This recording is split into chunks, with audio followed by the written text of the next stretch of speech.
Eh bien, bonjour les spotters et bienvenue dans notre live hebdomadaire de 15 heures. Et aujourd'hui, c'est une grande victoire parce que Cédric O, le secrétaire d'État au numérique, nous a annoncé hier dans une dépêche AFP que le Health Data Hub allait sortir de Azure et de Microsoft. Alors ça, c'est une bonne nouvelle. Alors moi, j'ai rien contre Microsoft, je vous le dis tout de suite. Par contre, qu'est-ce que c'est que ce Health Data Hub et pourquoi c'est si important?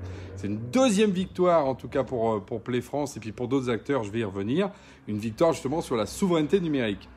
Alors on l'a appelé le Health Data Hub. Alors les gens se disent c'est quoi ce truc-là? En fait, c'est tout simplement l'idée de prendre toutes les données de santé des Français, de les mettre au même endroit pour ensuite faire justement des calculs pour, par exemple, faire des corrélations entre certaines maladies, certaines propensions à l'alimentation ou des problèmes entre deux médicaments. Imaginez justement des rapports entre des analyses qu'on peut avoir de sang et qu'est-ce qu'on pourrait faire comme nouveaux traitements. Donc, vous voyez, c'est effectivement quelque chose de très intéressant, utiliser la data pour faire une meilleure santé. Alors déjà, effectivement, pourquoi on l'a appelé Health Data Hub, pourquoi on ne l'a pas appelé justement, par exemple, le grand silo des données de santé, ça aurait été déjà plus français.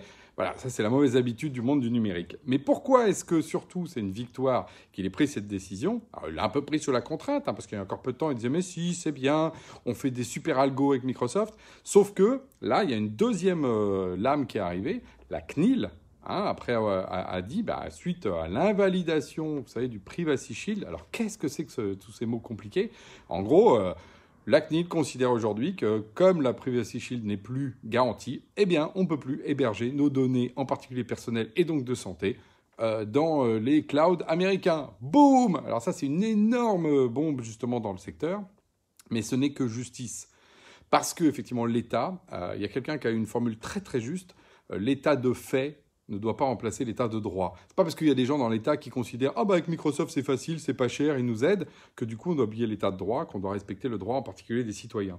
Donc c'est une victoire par rapport à ça, sur le fait qu'on a besoin de reprendre la souveraineté de nos données, en particulier de santé. C'est tellement fondamental, tellement fondamental. Donc, privacy et droit, première raison. Et donc là, le droit, le RGPD, le fameux règlement européen qui a mis du temps à s'installer, on voit qu'il a une puissance justement à travers ça.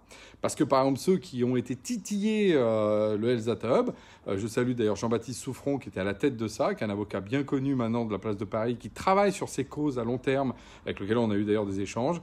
Voilà, il a obtenu finalement une victoire à travers ça. De la même façon que nous, on a obtenu à travers l'angle plutôt, qui est le deuxième axe, qui est celui économique, de dire mais on a besoin d'être dépendant de notre propre trajectoire économique parce que aujourd'hui le numérique il est partout, partout, partout. Il n'y a pas une industrie dans laquelle il n'y a pas du numérique. J'en discutais avec Mathieu Hugues, par exemple, qui est très, très, justement, en pointe là-dessus. Oui, il n'y a pas une voiture aujourd'hui qui tourne sans numérique parce que c'est la voiture qui détermine ça. Il n'y a pas un tracteur, il n'y a pas un système d'eau et de dépollution. Toute l'industrie fonctionne avec le numérique. Donc, si on n'est pas, nous, indépendants sur notre base, notre cloud, donc là où c'est opéré, là où sont les données, c'est une catastrophe. Donc, un problème de droit, un problème économique, un problème aussi de culture. D'une certaine manière, la santé américaine, c'est pas la santé française. Voilà, on a d'autres façons de faire ça. Et d'ailleurs, on a un système qui est un peu différent et qui a ses avantages, ses inconvénients, mais on a notre culture. Et il faut se défendre là-dessus. Donc, d'une certaine manière, ces trois raisons-là font que oui, c'est une bonne nouvelle que le Health Data Hub revienne. Alors, on va voir où. On attend maintenant quelle va être la suite de l'histoire. Mais sur des opérateurs européens qui vont pouvoir maintenant transformer ça.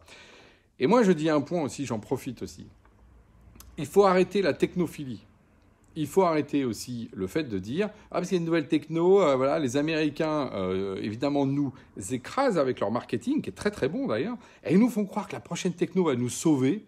Je suis désolé. Aujourd'hui, le problème, par exemple, si on prend le Health Data Hub, c'était juste déjà de remonter, par exemple, les gens qui avaient des maladies dans les EHPAD, et c'est pas trouver le modèle prédictif qu'on trouvera demain sur les maladies rares. Donc, on est quoi? On a juste besoin de remonter de la donnée, de la mettre ensemble et de faire des moyennes. Est-ce que ça, on n'a pas le niveau en France de faire ça? Si. Voilà. Donc, en fait, on nous fait croire qu'on est obligé de prendre des marteaux pilons pour écraser des mouches. Vous connaissez, ça, c'est une phrase que faisait ma grand-mère. Donc, il faut arrêter cette technophilie qui nous emmène dans le mur, parce qu'elle finit par nous faire croire qu'on ne peut rien faire d'autre avec nos systèmes. J'étais encore en discussion tout à l'heure avec quelqu'un de très important dans l'écosystème numérique qui disait « Ah ben non, c'est une bataille perdue, on ne peut pas faire autrement. » Si. les données de santé françaises, on peut les héberger ensemble. On a des opérateurs qui font ça, on a OVH Cloud qui fait ça, on a Outscale, on a Scaleway, on a des gens costauds qui font du cloud, on a une pléthore d'éditeurs de logiciels qui permettent ensuite de prendre de ces données et de les utiliser.